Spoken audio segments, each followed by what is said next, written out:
Um dos maiores perigos da vida espiritual é viver em função das próprias atividades. Em outras palavras, a atividade não está em seu devido lugar como algo que você faz, mas tornou-se algo que você leva a manter-se em movimento.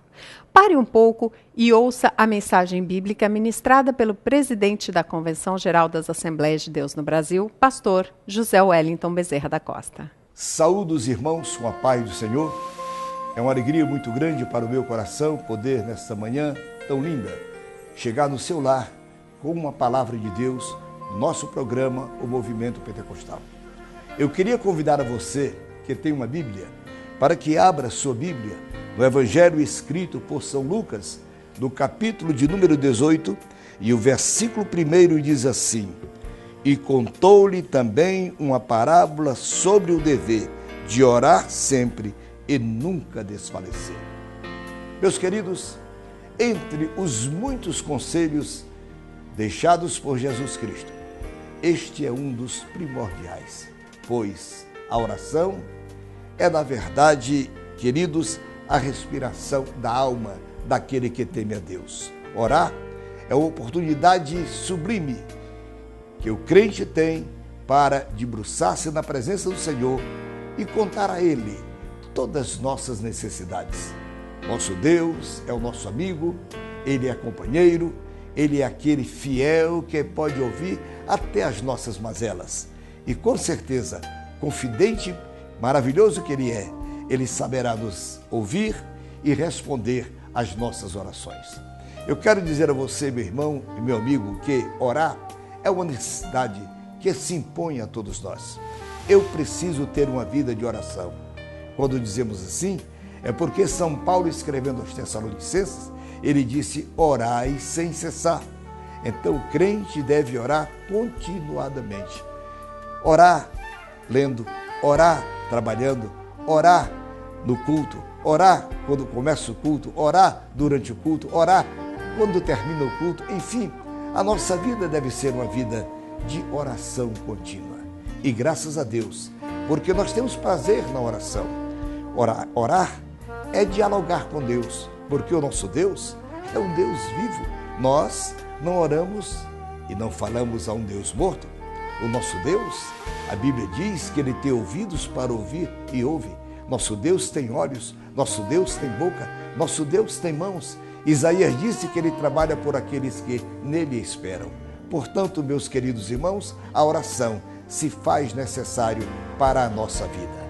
E é bom lembrar aos irmãos que a oração do crente, no Salmo de número 141, o salmista diz que a nossa oração, ela sobe como um incenso na presença de Deus. Ora, queridos, a oração chega diante de Deus. Está escrito no livro de Esdras que Deus se move pelas nossas orações. É possível que você que lê a Bíblia, lembre-se que lá no livro de Atos dos Apóstolos, quando conta-nos a história daquele diácono Estevão, aquele santo homem de Deus. A Bíblia nos conta que no momento quando Estevão estava sendo apedrejado, ele orando teve uma visão e ele exclamou para que todos ouvissem: eis que eu vejo os céus abertos e o Filho do Homem está de pé.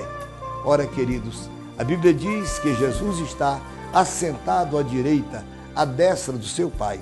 Mas naquele instante, a oração de Estevão subiu na presença de Deus e Jesus se levantou para recepcioná-lo, pois Estevão estava morrendo e foi recebido pelo Senhor.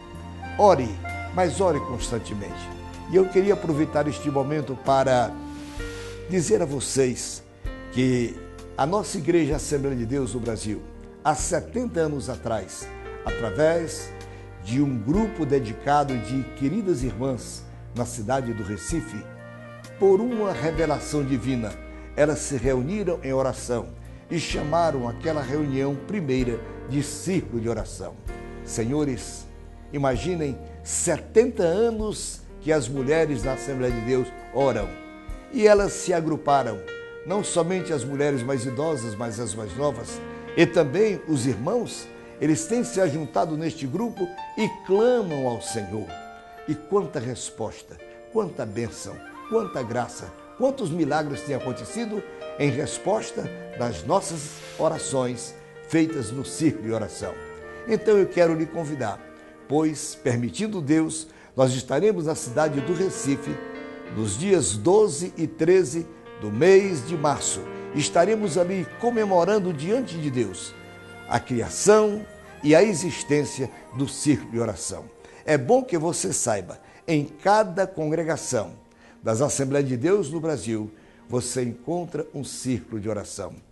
Muitas irmãs, poucas irmãs, não importa. O importante é que a existência do círculo de oração é uma garantia para cada congregação. Eu comparo o círculo de oração como a casa de força da Assembleia de Deus.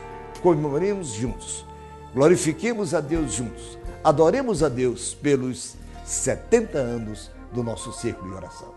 Que bênção essa mensagem! Não podemos abandonar a verdade em hipótese alguma, mesmo que isso implique na perda de nossa vida, pois não vivemos para essa geração, nem para servir aos príncipes deste mundo, mas para o Senhor Jesus.